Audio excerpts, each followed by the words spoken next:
हमारी discussion capital investment appraisal के topic में हमने पास पेपर क्वेश्चन स्टार्ट किए थे और कल हम क्वेश्चन नंबर 3 पे बात कर रहे थे, जिसमें हमने कुछ कैश फ्लो आइटम्स को डील कर लिया था, जिनमें land, building, initial investment, residual value, plant investment, residual value, working capital, cash flows की इन्वेस्टमेंट और उसकी रिकवरी। ये चीज़ें हमने डील कर ली थी। हमारी सिर्फ एक item net operating cash flows की कल यहाँ पे रहेगी थी, जिसके बाद हमारे ये सवाल में स्टैंडर्ड कैलकुलेशंस हैं टू कंप्लीट टिल एनपीवी। कोई सवाल कल के लेक्चर से इस क्वेश्चन में किसी कैलकुलेशन पे, कैश फ्लो की वैल्यू पे, उसकी टाइमिंग पे, क्योंकि इसमें दोनों चीज़ें अहम होती हैं। आप वैल्यू भी ठीक कैलकुलेट करें और टाइमिंग भी उसकी ठीक प्लेस करें। दोनों चीज़ों पे आपको अंडरस्टैंडिंग आनी चाहिए। तो कोई इशू जनाब कल के इस क्वेश्चन से?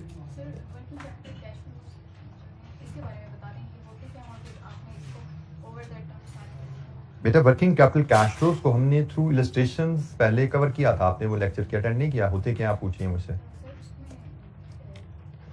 वर्किंग कैपिटल कैश फ्लोज को डील करने के लिए हमने पेज नंबर 25 पे इलस्ट्रेशन 31, 32, 33 ये 3 इलस्ट्रेशन थी, जिनमें से 2 31, 32 मैंने आपको क्लास में करवाई थी, 33 आपको असाइनमेंट में दी थी।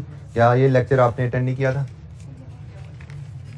बेटा ये तो देखिए आप गलत बात है कि अब आप मैं इस स्टेज पे अगर आपने लेक्चर अटेंड नहीं किया, you have all the right to ask TA से to me out of classroom में मुझे लगता है कि मैं आपको अगर पढ़ाऊंगा तो जिन्होंने अटेंड किया उनके साथ फेयर नहीं होगा। उनके साथ आई होप यू अंडरस्टैंड, ठीक है? उनके साथ फेयर नहीं होगा। मुझे क्लास के बाहर मिलिए, मुझे आप व्हाट्सएप पे पूछिए, आप टीए से पूछिए, हर प्लेटफॉर्म अवेलेबल आपकी गाइडेंस के लिए, हेल्प के लिए, ठीक है? बट इस क्लासरूम में it will not be fair to the others जिन्होंने ये चीज़ अटेंड की। कोई बच्चे को कोई और दिक्कत है वो पूछिए मुझसे सवाल। जी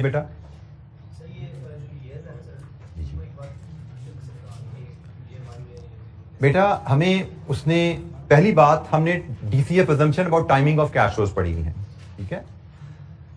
DCF assumption about timing of cash flows में हमें पढ़ा था कि हम प्रोजेक्ट की इनिशिएशन को 0 में लेंगे, इनिशियल इन्वेस्टमेंट को हम 0 में लेंगे अनलेस हमें अदरवाइज इंफॉर्मेशन अवेलेबल हो। तो यहां पे हमें इंफॉर्मेशन अदरवाइज अवेलेबल है, इसलिए हमने सारी इन्वेस्टमेंट 0 में ले ली। हमने फैसला आज करना है कि हम ये फैक्ट्री लगाएं या ना लगाएं। तो फैसला अगर आज किया तो लैंड तो हमारी आज ही बुक हो जाएगी। ये 40 मिलियन जो आज लैंड की वैल्यू है, ये तुम्हारी आज ही ब्लॉक होगी, इन्वेस्ट होगी, समझो। इसके बारे में उसने कहा है कि बिल्डिंग की कंस्ट्रक्शन का एग्रीमेंट भी आज साइन होना है और ये पेमेंट भी आज होनी है। बिल्डिंग बनने में 1 साल लगेगा। एग्रीमेंट साइनिंग पे 10 मिलियन आज दे दोगे आप, बिल्डिंग बनने में 1 साल लगेगा, मतलब बाकी जो 20 मिलियन है वो 1 साल में स्पेंड होगा। और रिक्वायरमेंट में आपको बताया गया है कि किसी साल के दौरान जो पैसा स्पेंड होगा उसको साल के एंड पे समझना। ये अगर उसने ना भी लिखा हो तो हमारी ये डीसीएफ अजम्पशन भी है कि हम ऐसा ही समझते हैं। किसी साल के दौरान में कोई खर्चा हो तो हम उसको साल के एंड पे तसव्वुर करेंगे। तो हमें 0 से लेके 1 तक ये जो 1 साल का अरसा है, इस साल में हमारी बिल्डिंग बननी है, ये हमने साल के शुरू में पे कर देना है तो 0 में डाल देंगे। ये पैसा साल के दौरान पे करना है, इसको साल के एंड पे शो करेंगे। इसी तरह प्लांट के बारे में भी उसने कहा है कि 1 साल लगेगा प्लांट को बनने में। 0 से लेके 1 तक का पीरियड है जो 1 साल लगेगा प्लांट को बनने में। तो अजम्पशन वही है कि ड्यूरिंग द ईयर जो पैसा इनफ्लो या आउटफ्लो साल के एंड पे दिखा दो। ये भी दिखा दिया। फिर उसने हमें कहा हुआ है कि जब 1 साल बाद प्लांट बन जाएगा तो 1 साल बाद हमारी प्रोडक्शन शुरू होगी। 1 साल बाद तो दूसरा साल शुरू हो चुका होगा, हमारी प्रोडक्शन दूसरे साल में शुरू होनी है। कमेंसमेंट हमारी यहां पे जब प्लांट कंप्लीट होगा विद इन नेक्स्ट डे हमारी प्रोडक्शन शुरू हो जानी है। उसने में कहा है कि वर्किंग कैपिटल का जो पैसा है, रॉ मटेरियल स्टॉक में जो इन्वेस्टमेंट है, वो जब प्रोडक्शन शुरू करनी है ना तब चाहिए। तो जब प्लांट बन जाएगा, ये पैसा ड्यूरिंग द ईयर पे हुआ है लेकिन इसको end of the year show किया, ये पैसा पे ही एंड ऑफ द ईयर होना है। जब प्लांट बन जाएगा फिर पे होना है तो इसमें भी 1 पे शो होना है, ठीक हो गया। इसके बाद हमारी प्रोडक्शन शुरू हो जानी है। यहां से यहां तक पहले साल की प्रोडक्शन एंड सेल, ये दूसरा साल, ये तीसरा साल, ये चौथा साल, ये 5वां साल, 5 साल कारोबार चल रहा है। अब यहां से यहां तक जो प्रोडक्शन एंड सेल है, ड्यूरिंग द सेकंड ईयर जो रेवेन्यू आएगा वो कहां प्लेस होगा? हमारे ऑपरेटिंग कैश फ्लोज यहां से शुरू होने वाले हैं। हम जो ऑपरेटिंग कैश फ्लोज अब बनाने जा रहे हैं वो हमारे 2, 3, 4, 5, 6 ये 5 साल हैं जो यहां पे आएंगे। ये टाइम यहां तक लग गया प्लांट बनने में, बिल्डिंग बनने में। इसके आगे अब रेवेन्यू और कॉस्ट का काम शुरू होने वाला है। जी एनी अदर क्वेश्चन? किसी और बच्चे के दिल में कोई और सवाल? जी बेटा बोलिए, किस जगह कंफ्यूजन है? वर्किंग कैपिटल के जो कैश फ्लो है ये मतलब अभी हमने ईयर 1 के एंड पर 15 मिलियन का जो हमने आउटफ्लो किया, ये 6 साल बाद भी सेम अमाउंट के साथ भी इन्फ्लेशन को ना मतलब बेटा इस क्वेश्चन में इन्फ्लेशन इन्वॉल्व है? चलिए हमसे हटकर मैं बात करता हूँ। जब इन्फ्लेशन बेटा जब वो कहेगा कि वर्किंग कैपिटल रिक्वायरमेंट बदल रही है तो हम उसको बदलेंगे, हम उसको प्लस भी करेंगे, हम उसको माइनस भी करेंगे, जैसे इलस्ट्रेशन 32 33 में हमने किया, प्लस भी करेंगे माइनस भी करेंगे। वो इन्फ्लेशन की वजह से हो या अदरवाइज हो, वो हमें कहे कि प्लस माइनस होना तो हम करेंगे, जैसे इलस्ट्रेशन 32 33 में हमने किया था। आगे भी एग्जामिनेशन क्वेश्चन हमें आएंगे जिनमें हम इसको छेड़ेंगे।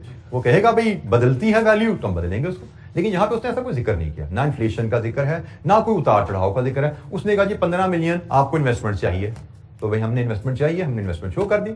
उसने नहीं कहा, लेकिन हमें पता है जो इन्वेस्टमेंट वर्किंग कैपिटल में करते हैं फुल रिकवर करनी होती है प्रोजेक्ट एंड पे। प्लस माइनस का बताता तो वो भी हम यहाँ पे फीड करते हैं, आगे सवालों में हमने फीड करना है हमने। जी एनी अदर क्वेश्चन, कोई और सवाल? अच्छा जी, अब हम ऑपरेटिंग कैश फ्लोज के लिए एक थोड़ा इसका डाटा तो फिर देख लेते हैं। ऑपरेटिंग कैश फ्लोज का डाटा इसका कहां पे है? ऑपरेटिंग कैश फ्लोज में एक तो जनाब ये आ रही है रॉयल्टी, रॉयल्टी पे करनी है हमने, ये भी ऑपरेटिंग कैश फ्लो है। दूसरी कहानी आ रही है यहां पे कि company will produce goods that will be the sale for the first year is estimated at 300 million, पहले साल की सेल आ रही है। द एग्जिस्टिंग प्रॉफिट मार्जिन क्या है वो भी बता दिया उसने। As a result of own production cost per unit would decrease by 10%. The sale price and cost production per unit excluding depreciation are expected to increase by 10% and 8% respectively. तो ये जनाब हमारा डाटा है पूरा कि पहले साल हमने 300 मिलियन की सेल करनी है और पहले साल हमारी कॉस्ट क्या होगी उसकी इंफॉर्मेशन इधर से मिल रही है। उसने कहा जी करंटली आप 20% मुनाफा कमाते हो, मतलब करंटली आप 80% कॉस्ट लगाते हो, लेकिन जब आप अपनी प्रोडक्शन पे आओगे तो उस कॉस्ट में 10% की कमी आ जाएगी। लेकिन ये कॉस्ट की बात हो रही है, हमें कैश कॉस्ट चाहिए होती है, ये कॉस्ट की बात हो रही है, हमें कैश कॉस्ट चाहिए होती है, तो हमें कॉस्ट में से डेप्रिसिएशन माइनस करके कैश कॉस्ट लानी होगी। तो हमारी जो वर्किंग बनेगी ऑपरेटिंग कैश फ्लोज के लिए वो कुछ इस तरह दिखेगी। वर्किंग वन अगर हम ऑपरेटिंग कैश फ्लोज के लिए बनाएं, हमारे ऑपरेटिंग कैश फ्लोज में बिजनेस चलना है 5 साल, 2 3 4 5, ये 5 साल है, सॉरी 2 3 4 5 6।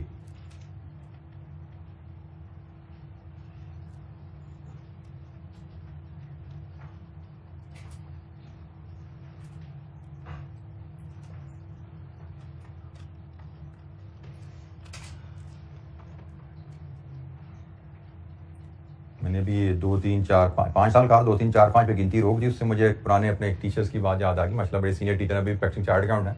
उनका एक बड़ी एक फनी सी हमारी एक क्लास में एक बात करते होते, तो शुरू में तुम्हें समझ नहीं आई, हमने लगा हमें सुनने में गलती लगी है, लेकिन पता लगा नहीं वो बोलते ही ऐसे हैं, वैसे ही कम्युनिकेट कर रहे होते हैं। वो लॉ पढ़ाते थे हमें, उन्होंने कहा जी दिस, मैं एग्जैक्ट मुझे नहीं पता कि this law has 2 fold impact, 1 2 3। समझ नहीं है पहले क्या हो गया, एक दफा हुआ, फिर उससे तीसरा इट हैज 3 फोल्ड इम्पैक्ट, 1 2 3 4। तो ये उनके एक अजीब कॉमन उनकी ये एरर थी, हमेशा कम्युनिकेशन में ऐसे करते थे वो, और शुरू में तो समझ नहीं आई, हुआ के बाद फिर हमें समझ आई तो हम फिर इसको एंजॉय करते होते थे। बहरहाल तो मैंने भी जैसे कहा जिसके 5 साल हैं 2 3 4 5, तो भाई 6, ये 5 साल के यहाँ पूरे होते हैं। तो हमें जो इन्फॉर्मेशन दी गई है, हमें सेल्स चाहिए, हमें इसमें से लेस करनी है कैश कॉस्ट, और हमने इसमें से लेस करनी है रॉयल्टी। तो ये हमें यहां से मिलेगी नेट ऑपरेटिंग कैश फ्लोज की फिगर। सेल्स की कैलकुलेशन बहुत आसान है। उसने में कहा कि पहले साल से रुपीज इन मिलियन में लें, पहले साल सेल 300 मिलियन होंगी और उसके बाद ग्रोथ कितनी है सालाना। उसने हमें क्वेश्चन में ग्रोथ कितनी बताई हुई है सालाना जी, सालाना सेल्स में ग्रोथ 10% है।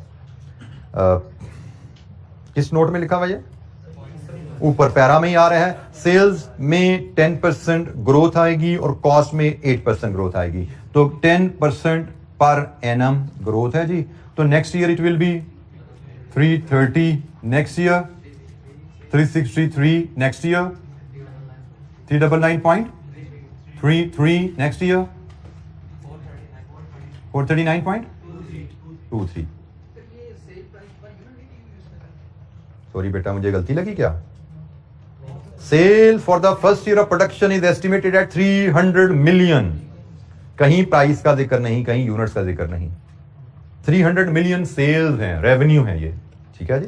तो 300 मिलियन रुपीज इन मिलियन हमने लिए। पहले साल की सेल क्या होगी? ऑनवर्ड 10% सालाना इजाफा होगा। और रॉयल्टी को मैं यहां पे ही कैलकुलेट कर लूं, दिस इज ए, तो ए का 3% रॉयल्टी है, वो मैं पे करूंगा। तो 300 का 3% 9 मिलियन, 9.9 मिलियन। नेक्स्ट जी 10.89 मिलियन, 11.98 मिलियन, 13.18 मिलियन। ये तो बड़ी सिंपल सी दो कैलकुलेशन थी, इनमें मैं कोई चैलेंज नहीं आया। जो कॉस्ट की कैलकुलेशन है, इसमें थोड़ा सा हमें सोच विचार चाहिए। सवाल, एक असूल याद रखिएगा एग्जाम में, सवालों में आसान सवाल पहले और कैलकुलेशन में आसान कैलकुलेशन पहले। तो ये कैलकुलेशन सिंपल थी, मैंने इसको कर ली, क्योंकि अक्सर होता क्या है जिसको हमें अवॉइड करना है, एक कैलकुलेशन जिसमें हमें कोई दिक्कत होगी परफॉर्म करने में, हम उस पर फंसते हैं, टाइम ज़ाया करते हैं, या आसान कैलकुलेशन भी छोड़ जाते हैं। हालांकि ये रेवेन्यू जब आ गया तो ये तो 1-1.5 नंबर की सेकंड्स में क्या नंबर है, स्कोर करें इसको, फिर इस पर तवज्जो देंगे जिसके में हमें सोचना पड़ना है। तो हमेशा ऐसा कीजिए। और फिर मैंने ये भी बताया कहीं फंसो भी तो ड्यू टाइम से ज्यादा नहीं लगाना, क्योंकि ये कैलकुलेशन जितनी भी है 2-3 नंबर से ज्यादा की नहीं है। 2-3 नंबर का मतलब 2-3 मिनट सोचो, समझ आ जाए ठीक है, नहीं तो 100 रुपया अज्यूम करना, आगे चल पड़ना। कैश कॉस्ट समझ आती है ठीक है, नहीं समझ आती 100 मिलियन लिखो, सवाल पूरा कर दो, कोई टेंशन नहीं है। 3 नंबर कट जाएंगे सवाल में से, कोई बात नहीं, 15 में से 12 भी आ जाए, और क्या चाहिए आपको, बेहतरीन स्कोर है 15 में से 12। तो कैश कॉस्ट, अब हमें देखना है कैश कॉस्ट। आपको याद रखना है कि हम डीसीएफ मेथड पे चल रहे हैं, डीसीएफ मेथड में कैश फ्लोज बेसिस पे चलते हैं। तो सबसे पहले मुझे वर्किंग वन बनानी है। वर्किंग वन में मुझे देखना पड़ेगा, बल्कि वर्किंग वन मैं यहां पे नहीं डालता, मैं वर्किंग वन यहां पे लिखता हूं। वन कर ली भैया वे, हम वर्किंग, चलिए इसको 2, वर्किंग 2, हम वर्किंग 2 बनाएंगे। हम वर्किंग 2 यहां बनाते हैं।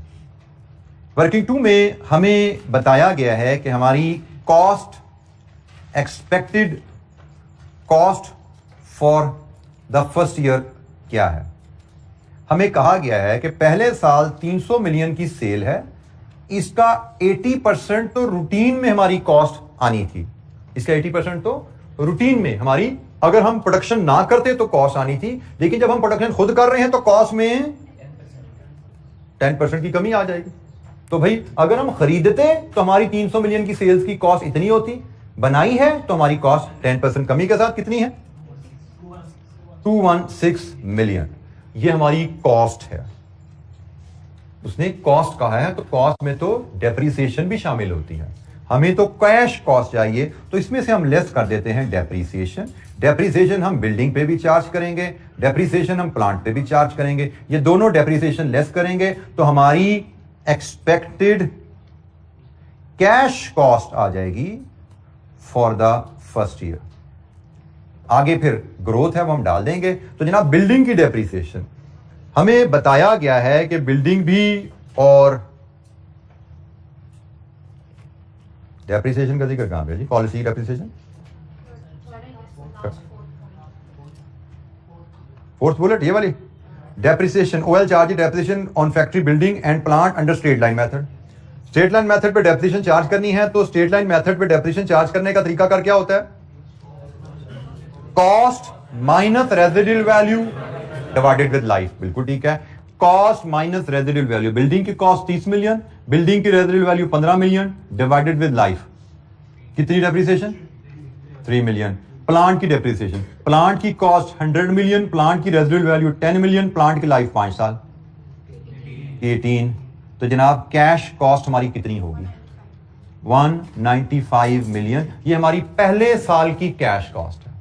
जैसे क्वेश्चन ने हमें कहा, हमने उसके मुताबिक, हमें सिर्फ ये कॉन्सेप्ट पता है कि हमें कैश कॉस्ट चाहिए, उसने हमें कॉस्ट की डिटेल दी है। तो cost minus depreciation, cash cost आ जाती है 195। 195 हमारी पहले साल की कॉस्ट आ गई। स्ट्रेट लाइन डेप्रिसिएशन थी, हमने लेस की, हमें पहले साल की कॉस्ट मिल गई 195।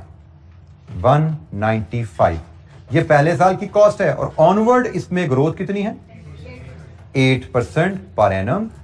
कॉस्ट में ग्रोथ 8% है। तो जनाब 195 into 1.08 210.6 another 10, another 8%, 45, another 8%, 245.64, another 8%, 0.33, दीजिए जी 30। अब हम यहां से नेट ऑपरेटिंग कैश, हमारे ऑपरेटिंग कैश फ्लोज में 3 ही आइटम्स आती थी, अब इनका सम लेंगे और इसको हम एक्सटेंड कर देंगे अपनी वर्किंग में। तो पहले साल के ऑपरेटिंग कैश फ्लोज 2 में 96, 109.5, 0.66, ये सारी पॉजिटिव वैल्यूज आ रही हैं। 0.71, 0.75, ये जी हमारे पास नेट ऑपरेटिंग कैश फ्लोज के फिगर हैं। Any question?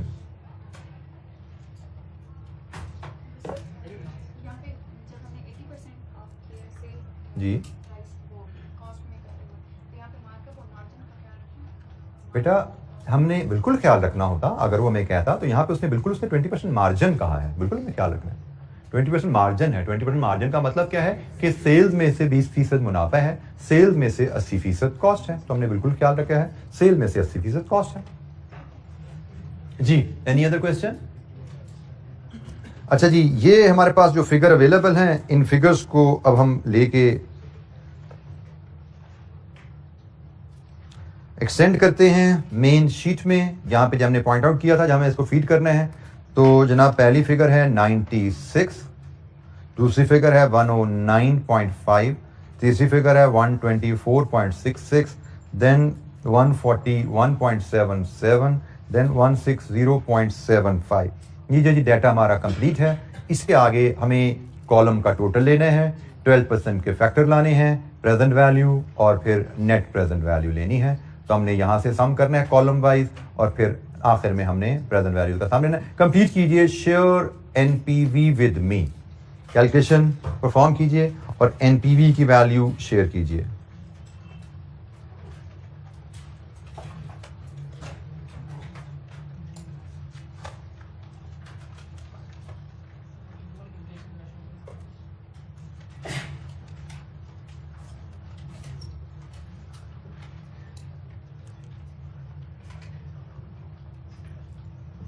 Complete the question for NPV. Her cash flow अलहदा अलहदा है, तो 12% के प्रेजेंट वैल्यू फैक्टर्स आपको लेने होंगे।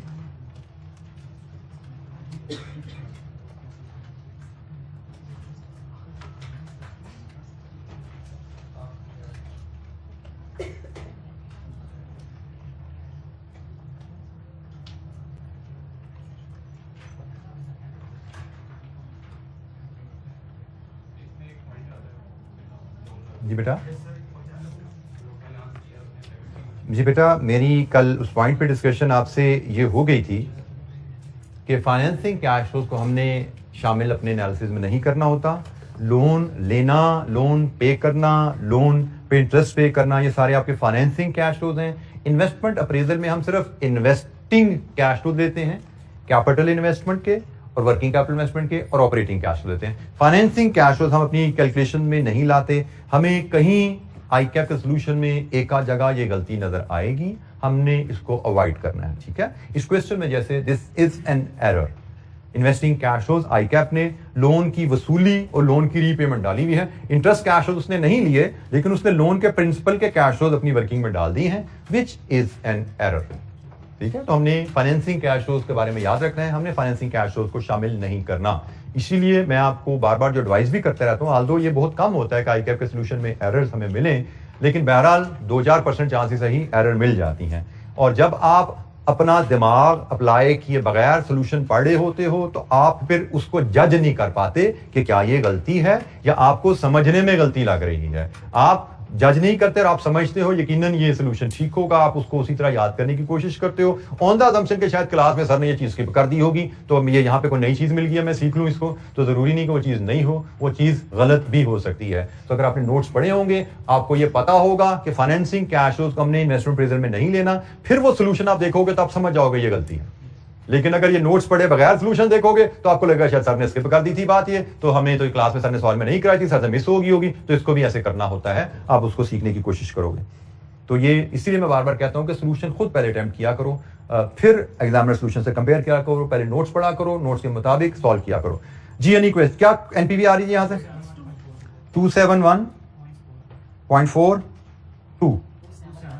271.42 लीजिए जी। हमसे सिर्फ एनपीवी ही कैलकुलेट करने को कहा गया था, तो हमने एनपीवी कर दी। वो हमसे पूछता एवेल्युएट करो, तो हम बता देते एनपीवी पॉजिटिव है, प्रोजेक्ट इज फिजिबल, हम एक जुमला और इसके नीचे लिख देते। बट फिलहाल हमसे सिर्फ एनपीवी की बात की गई थी, हमने निकाल दी। Any question? कोई सवाल जी बेटा?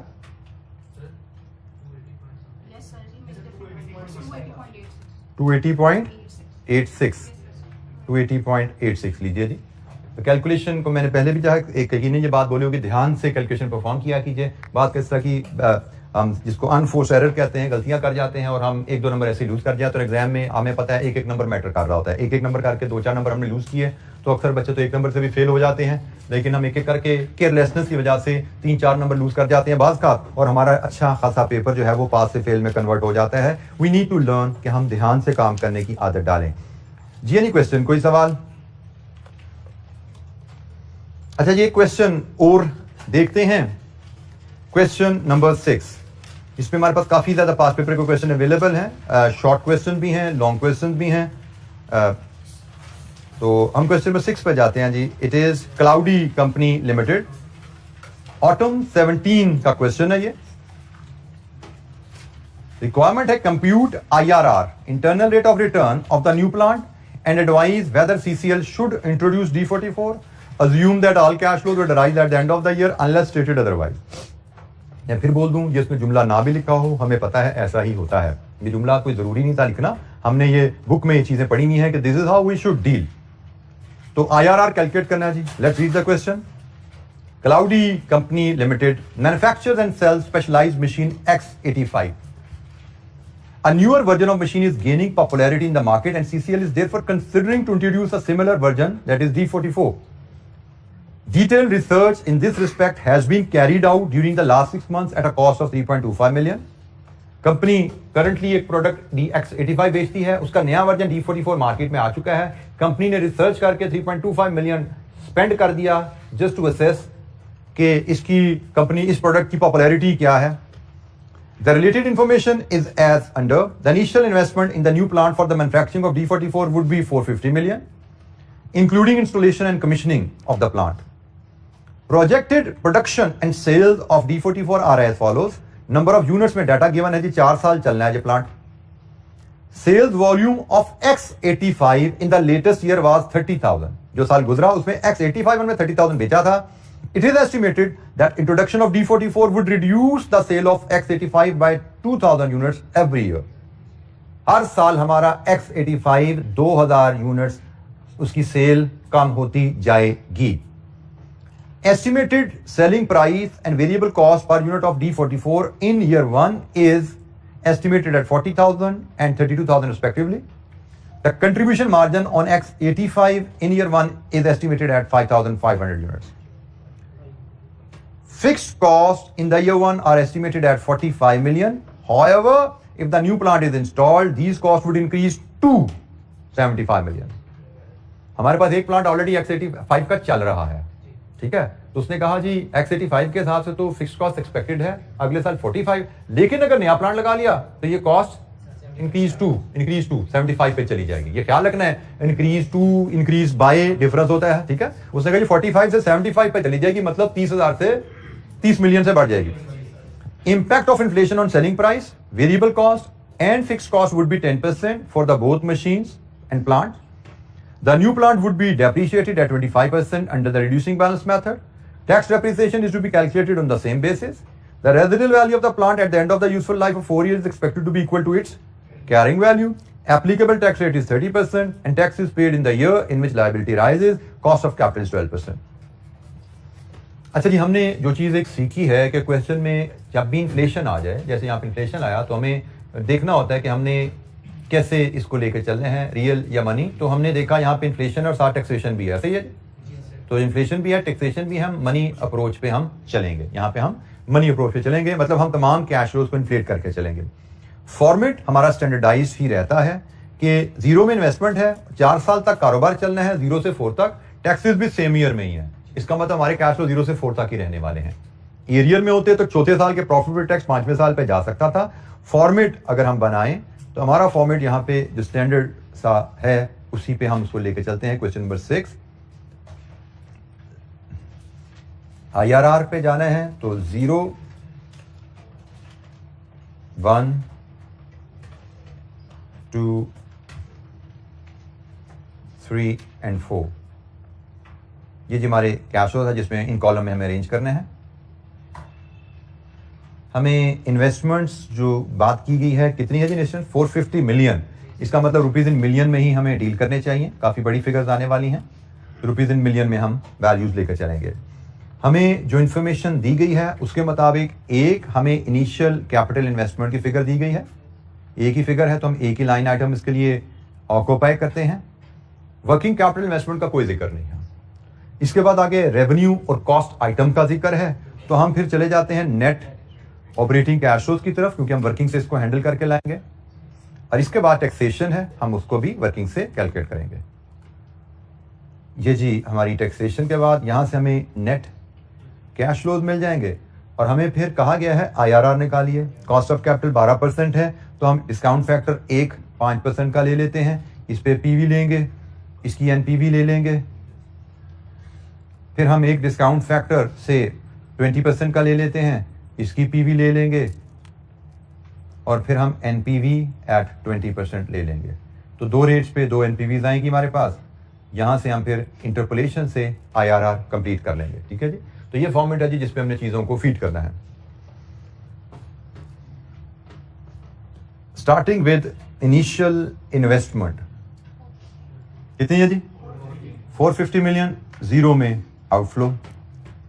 इसकी रेजिडुअल वैल्यू चाहिए, लेकिन रेजिडुअल वैल्यू कैरिंग वैल्यू है और कैरिंग वैल्यू में मिलती है डेप्रिसिएशन शेड्यूल के ऊपर, और डेप्रिसिएशन शेड्यूल हम टैक्सेशन के लिए बनाएंगे, तो इसलिए हमने इसको भी होल्ड कर लिया।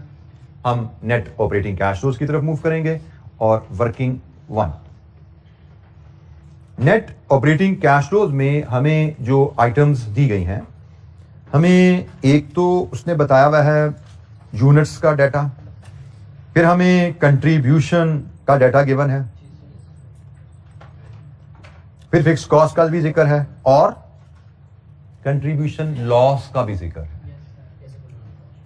अपॉर्चुनिटी कॉस्ट का भी जिक्र है कि अगर हम D44 लॉन्च करते हैं तो D85 में हमें सेल्स में रिडक्शन आएगी ना, तो वहां पे हमें नुकसान आएगा। तो हमारी जो आइटम्स ऑफ कैश फ्लोज बनेगी यहां पे से वर्किंग 1 में बनाऊं तो एक हम लाएंगे एनुअल कंट्रीब्यूशन, मैं कंट्रीब्यूशन एनुअल कंट्रीब्यूशन लाऊंगा क्योंकि हमें इन्फ्लेशन रेट तो एक ही दिया हुआ ना नोट नंबर 5 में, सेलिंग प्राइस का, वेरिएबल कॉस्ट का, फिक्स्ड कॉस्ट का, सबका इन्फ्लेशन रेट सेम ही है, तो हम कंट्रीब्यूशन डायरेक्टली निकाल सकते हैं। एनुअल कंट्रीब्यूशन D44 का लाएंगे, इसमें से लेस करेंगे हम इंक्रीमेंटल फिक्स कॉस्ट, क्योंकि हमने सीखा हुआ इंक्रीमेंटल फिक्स कॉस्ट रेलेवेंट होती है, और इसमें से फर्दर लेस करेंगे हम कंट्रीब्यूशन लॉस, कौन सा, X85 का। I think these are the 3 cash flows. Contribution D44 का, इसमें रेवेन्यू भी कवर हो गया, उसकी वेरिएबल कॉस्ट भी होगी, D44 से रिलेटेड फिक्स कॉस्ट भी यहां पे ले लेंगे, और D44 की वजह से X85 में जो नुकसान होगा वो भी ले लेंगे।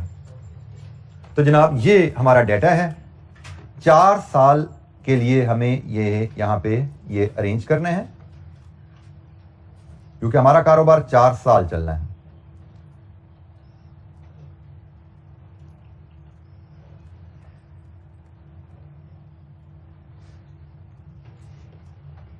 एनुअल कंट्रीब्यूशन वर्किंग 1.1,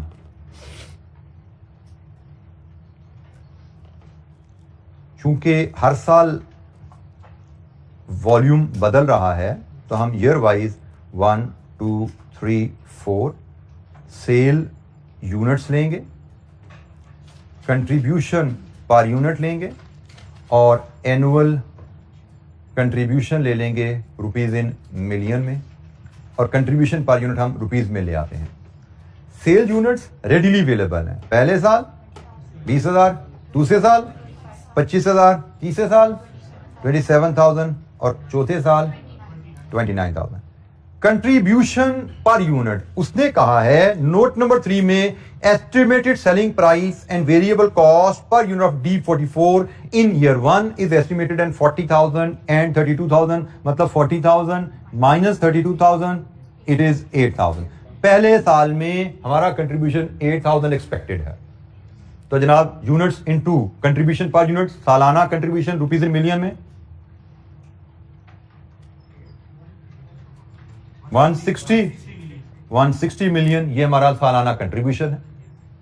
अगले साल इसने कहा जी आपकी प्राइस में भी 10% का इजाफा आना है, आपकी वेरिएबल कॉस्ट में भी 10% का इजाफा आना है, इसका मतलब आपके कंट्रीब्यूशन में 10% का इजाफा आएगा। तो अगले साल आपका कंट्रीब्यूशन होगा 8,000 इंटू 1.1 8800 इंटू 25,000 220 मिलियन। इससे अगले साल मजीद 10% का इजाफा 9680। तो जनाब कितना कंट्रीब्यूशन 261.336। इससे अगले साल 9680 में भी 10% का इजाफा आ जाएगा 648। तो टोटल कंट्रीब्यूशन 0.79। ये है जी हमारा कंट्रीब्यूशन जो हम D44 के बेच के कमाएंगे अगले 4 सालों में। जैसे हमें क्वेश्चन में उसने इंफॉर्मेशन दी उसके मुताबिक हमने कैलकुलेट किया कंट्रीब्यूशन ईयर वाइज। पहले साल कंट्रीब्यूशन होगा 160 मिलियन, दूसरे साल होगा 220 मिलियन, तीसरे साल होगा 261.36, चौथे साल होगा 308.79। इंक्रीमेंटल फिक्स कॉस्ट 45 से 75 पे चली जाएगी पहले साल, तो 75 माइनस 45। जी बेटा ये यूनिट्स हैं सेल के और ये कंट्रीब्यूशन पर यूनिट है। तो sales into contribution per unit, ये टोटल एनुअल कंट्रीब्यूशन आ गया टोटल रुपीज इन मिलियन में। सेकंड में बेटा कंट्रीब्यूशन पर यूनिट 10% बढ़ता जा रहा है, बाकी तो ये वही तरीका है। कंट्रीब्यूशन पर यूनिट्स ने बताया आपको, आपकी प्राइस भी 10% बढ़ेगी, आपकी वेरिएबल कॉस्ट भी 10% बढ़ेगी, नतीजा क्या होगा आपका कंट्रीब्यूशन 10% बढ़ेगा। तो आपका कंट्रीब्यूशन 10% बढ़ता जा रहा है हर साल, पिछले साल से 10% बढ़ता जा रहा है। कंट्रीब्यूशन 8,000, फिर 8,800, फिर 9,680, फिर 10,648। 10% सालाना से आपका कंट्रीब्यूशन बढ़ता जाएगा। आप इसको कंट्रीब्यूशन में इजाफा डाल दो या आप इसको इस तरह कहो कि भाई प्राइस मेरी 10% बढ़ेगी, मेरी वेरिएबल कॉस्ट 10% बढ़ेगी, कितनी बनती है 35,200। कंट्रीब्यूशन क्योंकि प्राइस में और वेरिएबल कॉस्ट में इजाफा सेम है, प्राइस में और वेरिएबल कॉस्ट में इजाफा सेम है, इसलिए मैंने इसको कंट्रीब्यूशन में इजाफा डाल दिया। अगर दोनों में इजाफा फर्क होता तो मैं प्राइस को बढ़ाता, वेरिएबल कॉस्ट को बढ़ाता, नया कंट्रीब्यूशन निकालता। ये ख्याल रखना है जी। कंट्रीब्यूशन हमारे पास आ गया। अब हमने कहा जी incremental fixed cost. Incremental fixed cost के बारे में उसने कहा है कि पहले साल में 45 मिलियन की होनी है। अगर हम प्लांट नहीं लगाते, नया प्लांट लगाएंगे तो 75 पे जाएगी। इसका मतलब नए प्लांट की वजह से एडिशनल कॉस्ट इज 30। और ऑनवर्ड वो कह रहा है कि भाई 10% पर एनम इंक्रीज है। तो क्योंकि इसमें बहुत ज्यादा यूनिट्स पर यूनिट इन्वॉल्व नहीं है, हम इसको यहीं इसी तरह मैनेज कर लेंगे। इसके बाद इन्फ्लेशन 10% पर एनम है। तो जनाब नेक्स्ट 33, नेक्स्ट 36.30, 39.93। ये जी फिक्स कॉस्ट भी हमारी डील होगी। एनी क्वेश्चन, कोई सवाल?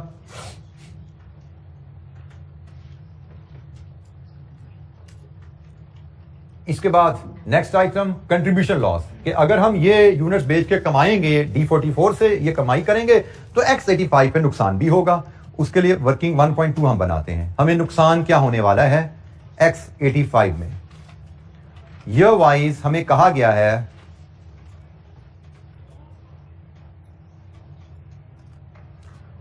कि अगर हम D45 लाते हैं तो सालाना सेल हमारी 2000 से कम होती जाएगी। मतलब पहले साल में 2000 का नुकसान, दूसरे साल में 4000 का नुकसान, तीसरे साल में 6000 का नुकसान और चौथे साल में 8000 यूनिट का नुकसान। सालाना सेल हमारी 2000 से कम होती जाएगी।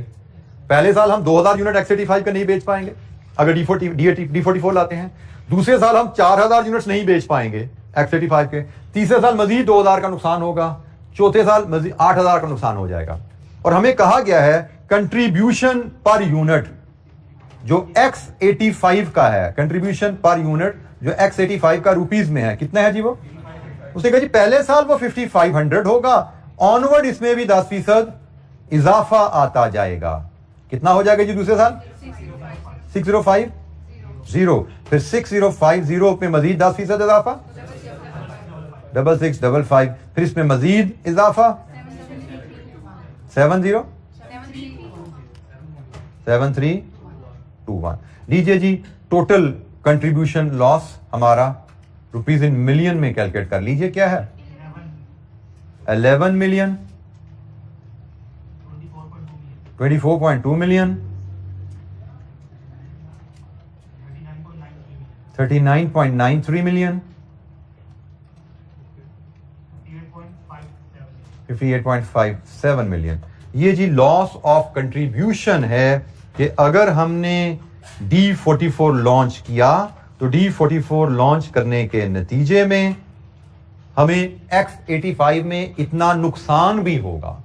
सो अपॉर्चुनिटी कॉस्ट का कॉन्सेप्ट है कि हम एक प्रोडक्ट लॉन्च करेंगे तो उसी प्रोडक्ट में उसकी वजह से नुकसान आएगा, तो ये भी रेलेवेंट कैश फ्लो है क्योंकि D44 को लॉन्च करने की वजह से ये नुकसान आ रहा है, तो ये भी रेलेवेंट है।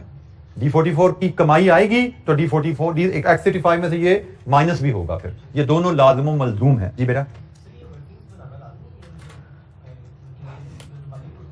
जी बेटा, बेटा वर्किंग में फिलहाल आपको एक्सप्लेन करने के लिए इनिशियल स्टेजेस पे मैं डिटेल में चला जाता हूं ताकि आपको वर्किंग बेहतर अंदाज में समझ आ जाए, कैलकुलेशन की लॉजिक क्लियर हो जाए। एग्जाम में हमारी अप्रोच यही रहेगी स्मार्ट वर्किंग।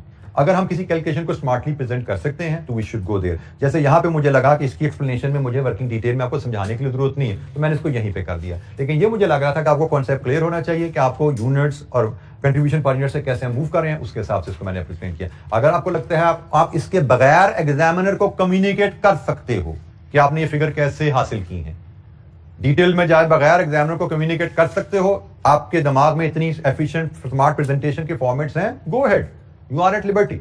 लेकिन एग्जामिनर को पता लगना चाहिए कि आपने किस असूल के तहत ये वैल्यूज, किन वैल्यूज को यूज करके ये वैल्यूज डिराइव की हैं। ठीक है, मतलब there is no hard and fast formats and guideline के वर्किंग इस फॉर्मेट में ऐसे प्रेजेंट करनी है। आप स्मार्ट वर्किंग पे भी जा सकते हैं, आप डिटेल वर्किंग पे भी जा सकते हैं। स्मार्ट वर्किंग इज प्रेफरेबल, मैं उसको प्रेफर करता हूं, लेकिन यहां पे मैं बोर्ड पे बात का डिटेल वर्किंग में इसलिए जाता हूं ताकि आपको कैलकुलेशन की लॉजिक तरह बेहतर अंदाज में अंडरस्टैंड हो जाए। With the passage of time मैं यहां पे भी ज्यादा अक्सर स्मार्ट वर्किंग पे चला जाया करूंगा, और आपको तो कोशिश करनी ही करनी है कि एग्जाम तक जाते जाते जितना स्मार्टली चीजों को प्रेजेंट करना सीखिए उतना बेहतर है। और उसके लिए आपके लिए बेस्ट गाइडलाइन ये सोल्यूशन है आईकैप के, कि आप किस हद तक अपनी वर्किंग को श्रिंक कर सकते हो, आईकैप का सोल्यूशन से समझ लिया करो।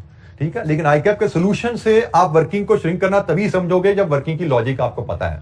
अगर आप आईकैप की वर्किंग को समझने की कोशिश करोगे विदाउट द लॉजिक तो इसकी वर्किंग बाद का आपको समझ नहीं आती है, वैल्यूज आई कहां से है, बाद का आपको नहीं समझ आती। तो उसके लिए जरूरी है कि आपको कॉन्सेप्चुअल बैकग्राउंड आपका अच्छा हो। तो मैं कोशिश कर रहा हूं कि आपकी कैलकुलेशन का बैकग्राउंड हम यहां पे अच्छा बिल्ड करते जाएं, बाकी वर्किंग आगे स्मार्ट कर लेंगे, कैलकुलेशन की लॉजिक हमें पता हो तो। अच्छा जी, कंट्रीब्यूशन लॉस। जी बेटा,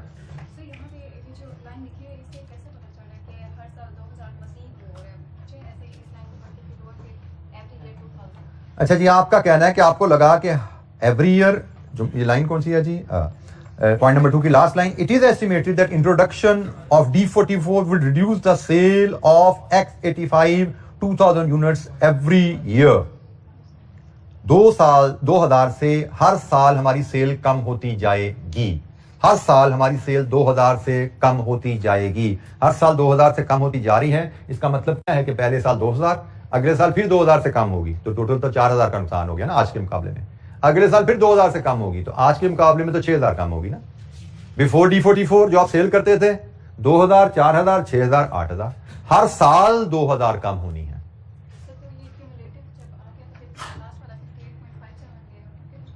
बेटा 8000 यूनिट्स अब नहीं बेचोगे 4 साल बाद तो उस पर नुकसान आपको इतना ही आएगा।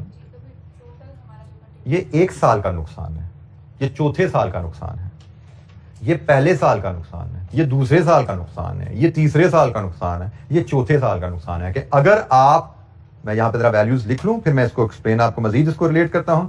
अगर हम पहले साल ये यूनिट्स बेचेंगे तो X85 में हमें इतना नुकसान होगा, दूसरे साल हम इतने यूनिट्स बेचेंगे तो X85 में हमारा नुकसान बढ़ के इतना हो जाएगा, तीसरे साल जब इतने यूनिट्स बेचेंगे हमारा नुकसान बढ़ के यहां पे चला जाएगा, चौथे साल जब इतने यूनिट्स बेच के D44 में हम कमाई करेंगे हमारा नुकसान बढ़ के 58.57 पे चला जाएगा। हर गुजरते साल के साथ X85 की पॉपुलैरिटी कम होती जा रही है। ये हर साल का अलग-अलग हिसाब बन रहा है बेटा। हर साल में 2000 की 4000 की 4000 ये बात मानिए, मतलब मैं ये कहना चाहती हूं कि हर साल 2000। बेटा आप समझ नहीं रहे, हमारी सेल सालाना 2-2 हजार से नीचे जाती जा रही है। मतलब मैं अगर ये D44 नहीं बनाता तो मैं बेचूंगा ईयर 1 में 2000 एक्स्ट्रा, ईयर 2 में 4000 एक्स्ट्रा, ईयर 3 में 6000 एक्स्ट्रा, ईयर 4 में 8000 एक्स्ट्रा।